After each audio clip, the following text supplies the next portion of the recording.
Ladies and gentlemen, this is the final pairing in the United States Open Championship. The players are Jack Nicklaus of North Palm Beach, Florida, and Chris Mascaro of Pittsburgh, Pennsylvania. Mr. Mascaro has the honor. Play away, please. Hey, next on the T Nation, thank you so much for coming back and pressing play on part 2 of this week's show, featuring my conversation with Clark Dennis. Folks, I hope you enjoyed part 1, listening to Dan Quinn and Jeff Tracy. Both of those guys are fantastic. And so is Clark. Clark has become a wonderful friend over the last few years. I enjoyed sitting down with him last year at the Mitsubishi Electric Classic, talking with him there, getting to know him even more. He is a wonderful player. Finished 6th in the 1994 U.S. Open in Pittsburgh at Oakmont, right? That's where it is this year here. In just a few weeks, you'll hear about his experience and the play from that week. We'll also talk about the great success he has had out on the European Legends Tour. This week he is playing in the Senior PGA Championship up at Congressional. You'll hear about that as well. Plus, he's a proud father. His son, Will, is now on the bag for Sam Stevens, who is rising up the ranks on the PGA Tour. He's inside the top 100, so you'll hear a little bit about that as well. So, folks, I am so glad that you're here. Thank you for pressing play on part 2 of this week's show. So, you know what? Sit back, relax. Let us take your mind off everything else going on in your life for the next half hour or so. But before we get started, I want to start off by reminding you about our wonderful friends over at 2 Under.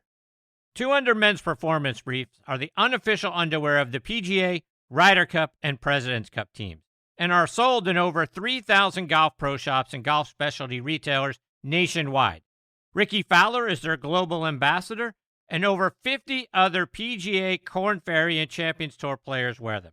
Just to mention a few, they are David Toms, Jerry Kelly, Justin Thomas, William McGirt, Scott McCarron, and Chris DeMarco. The Joey Pouch technology provides the ultimate male asset management, delivering maximum comfort from the tee box to the boardroom to the bedroom. Go to 2under.com to check out the bundle specials that offer substantial discounts for being a Next on the Tee listener. That's the number 2, UNDR.com. 2 Under, performance in your pants. I also want to remind you about our wonderful friends over at Squares Golf. Before I bring them into the show, let's talk about our friends over at Squares Golf. And folks, do you sway and you're off balance in your golf swing? You know what? It could be your shoes. A golf shoe needs structure to provide stability and reduce sway. How can you tell if your shoes lack structure and are hurting your game? If you can hold your shoes by the toe and heel and twist it, toss it. Squares was designed for the perfect balance of structure and comfort. Isn't it time you tried Squares? Try the new Speedbolt at squares.com. That's SQAIRZ.com. Sure, this is golf, but so is this. And this. And this is definitely golf. And so is this. Hey, that's not golf. Oh, wait, yeah, it is. And no matter what your golf is, you're gonna need a store. No, a superstore. A place to get fit for a new club and walk out with it the same day. A place to find the perfect fit. A place to do whatever this is. Because this is golf. And this is golf's superstore. Okay, now back and next on the tee with me is Clark Dennis. Clark has played out on the Korn Ferry Tour, the PGA Tour, the Champions Tour, and the European Legends Tour. He's originally from Houston, Texas. He was the 1983 Texas State Junior Champion. Played his college golf first out at the University of Arkansas and then at SMU. He turned pro in 1986.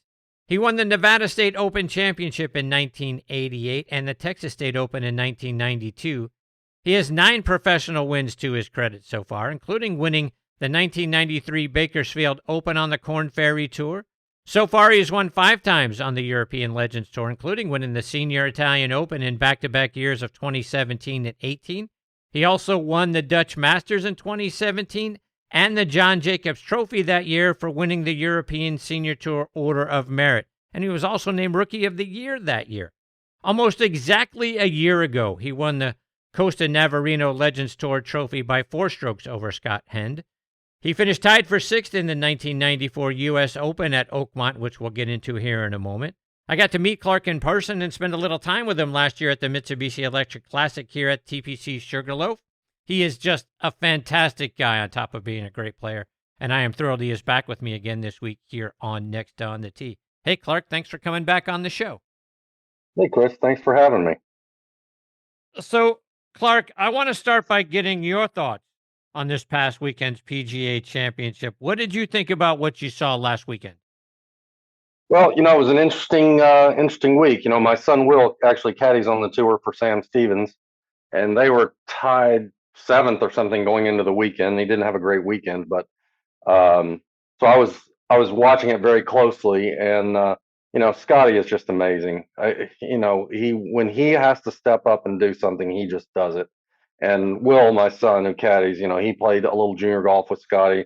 Sam played a lot of junior golf with Scotty, so they actually got paired with him the third round at the Byron Nelson, where they finished third here a few weeks ago. And I think he just right now is the player. I mean, I know Rory won the Masters, and that was a tremendous accomplishment to win the Grand Slam. But Scotty is the man right now. He has had an unbelievable stretch of golf the last. I want to say I saw a stat. I think he's had half of his finishes in the last couple of years have been top 5 finishes, and that is just an amazing accomplishment. Yeah, no doubt. And let's take that a step further, Clark, because prior to the Masters, I was saying to folks, look, if Rory was to win the Masters, having won earlier this year at Pebble Beach, then having won the Players, and now achieving the career Grand Slam and winning the Masters, I thought, those three things, you might as well, right after you slip on the green jacket, you might as well give him the Player of the Year trophy as well. But now I'm starting to think, well, you know what, Scotty in dominant form again. It was obviously close early on the back nine, but then he turned on the jets and Rahm and the other guys fell back, and he ends up winning, by 5 strokes. But when you take a look at, could he win at Oakmont? Sure he could. Could he win, the Open as well? Sure he could. Could he win the Tour Championship? He's won that several times.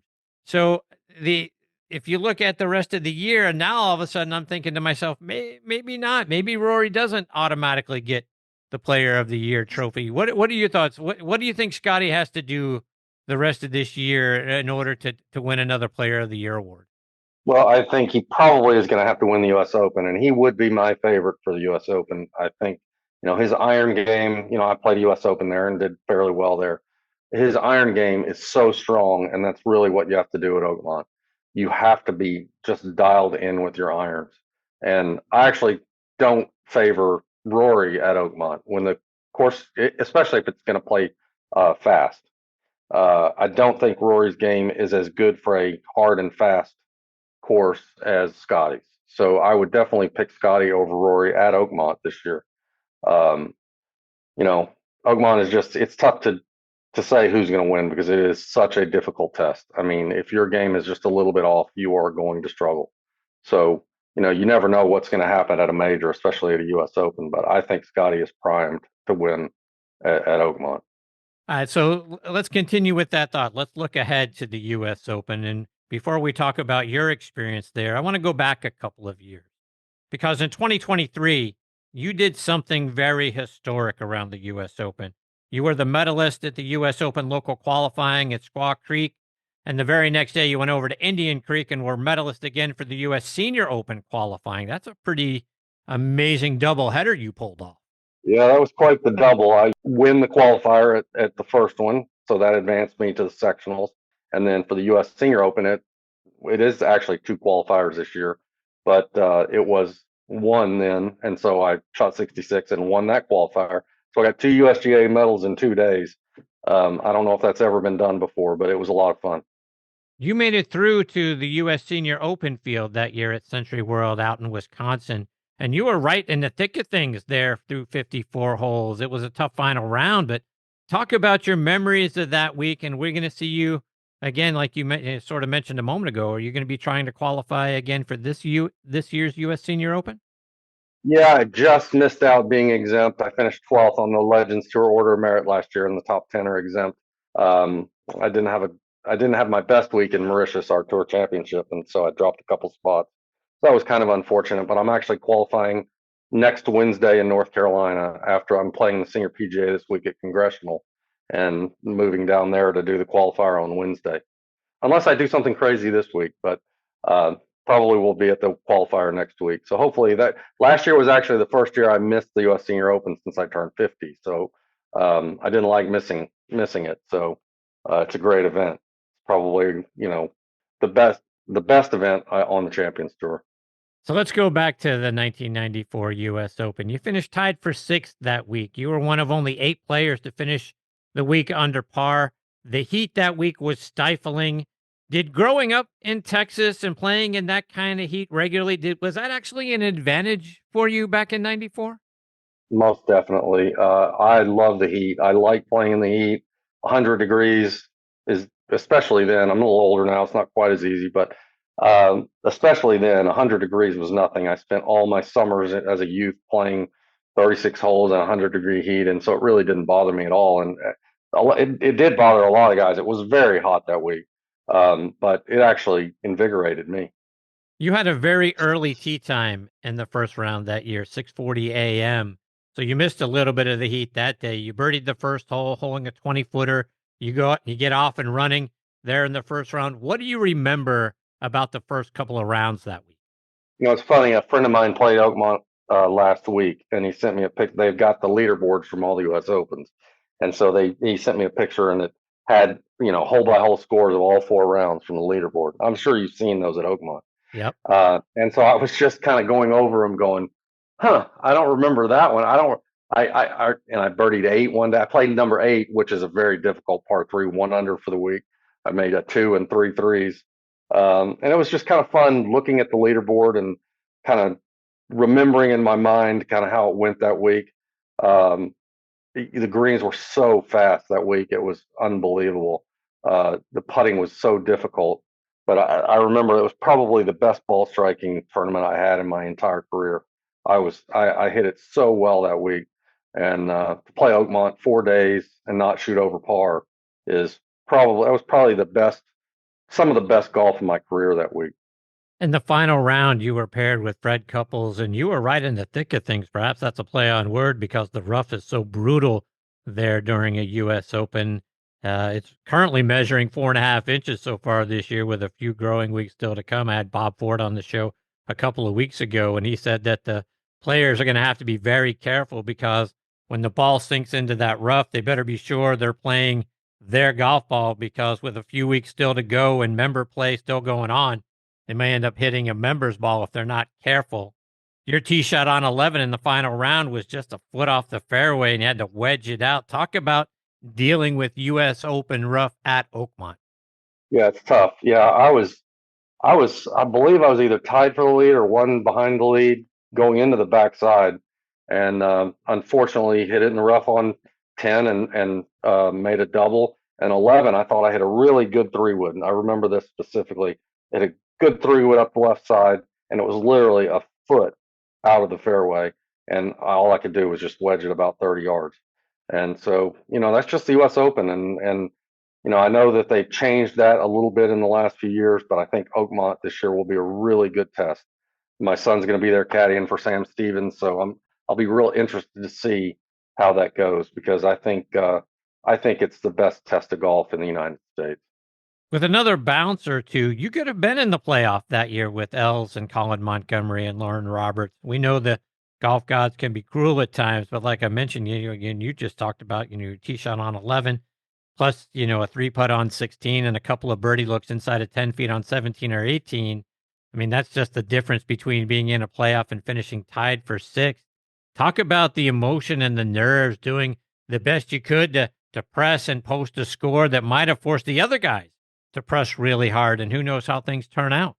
Yeah, it was, unfortunately, I didn't play great on the backside. I made a couple birdies, but it's just the U.S. Open, and I was very nervous playing in the backside. My wife was there following me. She was trying to keep me calm.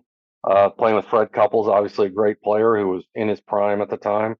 And it's hard to keep your wits about you. I mean, you're playing maybe the most difficult golf course in the United States under the most extreme conditions. I was actually proud of the way I held up, especially the last few holes, I hit really good shots. I hit close in on 18, and just walking up 18, even though I wasn't going to win, walking up 18, the roar of the crowd when I hit that shot, and the ovation that I got and that Fred got walking up 18 gave me absolute chills. It was probably one of the highlights of my career. That's awesome. And Clark, it was Mr. Palmer's final U.S. Open right there in his backyard. Did you get to see any of his 2 rounds or his press conference after his Friday round? So I was on 12T when he was coming up 18 fairway. So we were playing, and I was playing with Harry Taylor, and I don't remember who else. But so we stopped on 12 and watched him come up the 18th, and so I actually got to see him play his last hole at Oakmont in the U.S. Open. It was really neat. Clark, when Tiger came onto the scene a few years after that U.S. Open, you changed your swing a little bit trying to chase distance. What made you decide to do that? Because you were clearly able to compete against the best players in the world already. Yeah, I think, and it happens to a lot of players. You get to be where you're top 50, 60 in the world, and you think, I don't want to be top 60 in the world. I want to be top 10 in the world. And what do I have to do to get better? And you chase all these different things. And I wish I could go back and tell myself, hey, maybe chip a little better, maybe putt a little better. You don't have to necessarily change your swing or do anything like that. But I can't complain. I've had a great career. I'm still playing golf for a living. I get to go to Europe. I still get to play events like here at Congressional this week, which is a great golf course, by the way. It's going to be very hard this week. So, I have no complaints about my career. So let's talk about the tournament this week, the Senior PGA there at Congressional. What are you looking forward to? How do you feel about the state of your game? And what do you expect to find when you get out there to Congressional? Well, I played yesterday, 18 holes. We played in Ireland last week, and I flew in on Sunday. So I didn't play great in Ireland last week, but actually the last couple of days I started striking it better, started feeling a little bit better. And I'm starting to hit a little more solid. The course this week it's gonna be a true test. It's gonna be a U.S. Open type test. Actually, the rough is very thick. Greens are very fast and undulating. Andrew Green remodeled Congressional in about 2020 or 2021, and he did a great job. Took out a lot of trees. It's more wide open. The wind affects the ball more. I think it's going to be an absolute test for the players this week. It was 25-mile-an-hour winds yesterday when we played, and every single player I talked to said, do you think you could play this week? What would the scores be? And I mean, the consensus was that 77 would have been a good score yesterday. Wow. I was probably not going to play like that in the event because it was really fast. It was really windy.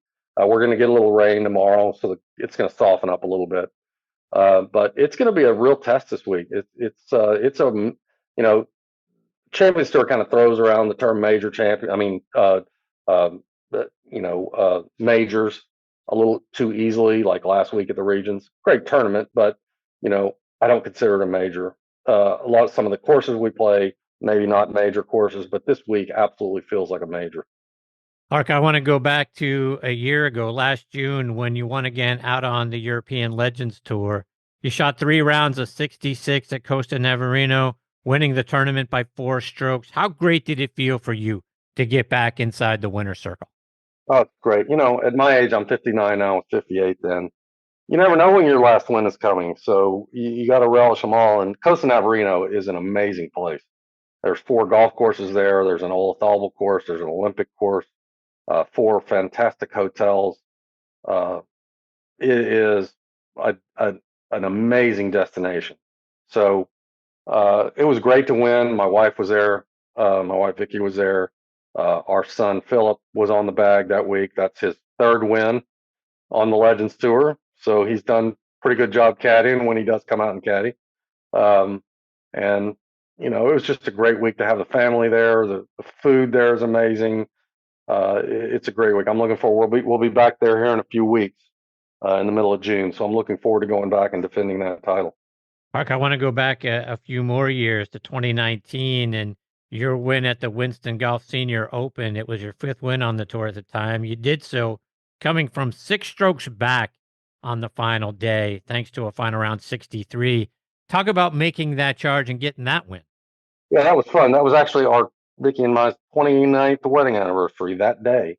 And yeah, Philip was on the bag that one too, believe it or Wow. not. And so, kind of went out the last day, really didn't think too much of it, not really thinking about winning. And Jose Maria Olazabal was playing very well, and he was winning, and Langer was up there, and so I got to beat two of the greatest of all time, and shot 30 on the backside, birdied 5 of the last 6 holes, and just snuck the victory, just kind of snatched it away from the legends there. So it was a fun week. No doubt. So what's on your schedule for the rest of 2025? Well, hopefully U.S. Senior Open at the Broadmoor, which I played the last U.S. Senior Open there. I'll find that out next week. And I've got the Senior PGA this week. Senior British Open is at Sunningdale, which is a fantastic venue. And, I don't know where I'm going to play exactly, but we've got an event in China at the Rainwood Legends, which is obviously a great course. And then we play in Switzerland. We're playing another tournament in Ireland, in Northern Ireland at Galgorm. There's a tournament in the UK. So we've got some great stops coming up. It's going to be a good summer. I can't let you go without getting your thoughts on your Texas Rangers. They're a couple of games under 500, 3 back of Seattle. What do you think they got to do in order to get themselves back, whether they win the division or get in as a wild card? What do you think they need to do the rest of the season? Well, it's interesting because the Rangers have always been kind of known as a team that doesn't pitch well, and their pitching has been amazing. They got 3 guys in top 7 in ERA, and they have just done nothing at the plate. They fired the hitting coach, brought in a new hitting coach, and it's gotten a little bit better. But they've just, that you got to get Seager to step up. You got to get those guys to step up. Evan Carter now is back with the big league club. I think he actually just got hurt the other day though. So, you got to hit in the majors, and they are not scoring runs. So they got to learn to score some runs. Clark, before I let you go, remind our listeners, how can they stay up to date with all the great things you're out there doing, whether it's online or it's on social media? Well, you can follow me at C Dennis Golf on Instagram and X, and you can follow the Legends Tour on X. The Legends Tour, it's the EU Legends Tour. It is the DP World Tour's version of the Senior Tour, kind of like the Champions Tour. So you can go to the DP World Tour website or to their app and follow the Legends Tour. And, a lot of great players out there. We've got new guys coming. Stephen Gallagher is playing now. We've got Darren Fickert has joined the tour. All these young guys hitting it a mile past me. I hate to see these young guys coming up, but, it's good for the tour. We've got some really great players. Peter Baker, Ryder Cup player, is still playing great. James Kingston won in Ireland last week. So, yeah, it's a very competitive tour. It doesn't get the credit it deserves, but we got a lot of great players on the tour, and it's a fun watch. Yes, it is. Clark, I can't thank you enough for taking time out of your busy schedule to come back and be a part of the show. Best of luck at the Senior PGA and the rest of the senior majors, and then whatever part of the season you end up over on the Legends Tour or here on the Champions Tour. I'm in your corner. You're one of the greats. My friend, I can't thank you enough for coming back and being a part of this week's show. I appreciate it, Chris. Thanks for having me. Absolutely. Keep an eye on Sam Stevens on the PGA Tour. He's about 30th on the FedEx Cup, so they're having a good year. So look for them at Oakmont. I will do that as well. Take care, Clark. All the best to you and your family. We'll catch up soon. All right. Thanks, Chris. See you, Clark. That is the great Clark Dennis, folks. Again, follow him on Instagram and Twitter at CDennisGolf. Just a wonderful individual, Clark is. Like I said, I had a great time spending a little time actually seeing him in person at the Mitsubishi Electric Classic last year. And then now having him on the show, I believe this was the 3rd time I've had the privilege of getting to spend a little bit of time with him. But talk about a great player that I think is very underrated. Look, you don't finish tied for 6th in the U.S. Open, particularly at Oakmont, on accident. That's just a guy that was dialed in back then and dialed in again now later on in his career as he is out there on the European Legends Tour, right? I mean, he won the 2017 and 18 Senior Italian Opens. He won the Dutch Masters. He won the Order of Merit. He won last year at Costa Navarino on the Legends Tour there as well by 4 strokes nonetheless. And this week he's competing up at Congressional in the Senior PGA Championship. Guy's easy to root for, easy to like, and just like I say, now he's becoming one of my favorite guests out here. I just enjoy sitting down and listening to his insights and his stories and the great things that he is out there achieving. And now, again, a proud father, right? I mean, look, his son Will is out there on the bag with Sam Stevens. Sam is rising up the tour. He's inside the top 100 now. So the Dennis family is out there achieving a lot of great things in the golf world. So thanks to Clark for taking time out of his busy schedule to come back and be a part of the show. I'm really excited to get him back on here pretty soon. Hopefully we get that privilege before the end of the summer. All right, my friends, it is time for me to put a bow on this week's edition of Next on the Tee. My sincere thanks again go out to Dan Quinn, Jeff Tracy, and Clark Dennis for joining me this week. Now, scheduled to be with me next week are Tom Patry, of course, will be here. Talked with him yesterday, and he's already fired up and cranky, so I can't wait to get him going next week. Another wonderful friend and Champions Tour pro, Paul Stankowski, will be back, as will 2013 Senior Open champion and a wonderful guy, Mark Wiebe. So, folks, it's going to be an amazing show. I hope you'll come back and be a part of it with us. I want to thank our friends again over at the Pittsburgh Tribune-Review for hosting this show on their site. For coverage of everything going on in Western Pennsylvania, including your favorite sports, go to triblive.com. You can find the show by clicking on the Sports section tab, and you're going to find the most recent episode right there front and center for you on the homepage of the Sports section. Or you can click on Sports and then Podcast Network. Then you're going to see the Next on the Tee logo. Click on that, and many of the most recent episodes from this season are right there for you as well. You can also find this show pretty much anywhere you get your podcast content, including out on Good Pods, Apple Podcasts, Spotify, Amazon Music, and GolfNewsNet.com. And as always, my sincere thanks to the wonderful folks over at Good Pods for making this show one of their recommended podcasts. So please download their free app and stream your favorite podcast right there on your favorite device. But like I say each and every week, my sincerest thanks go out to all of you, each and every one of you, for being the greatest supporters in the history of podcasts. I appreciate each and every one of you so very much. Until next week, hit 'em straight, my friends.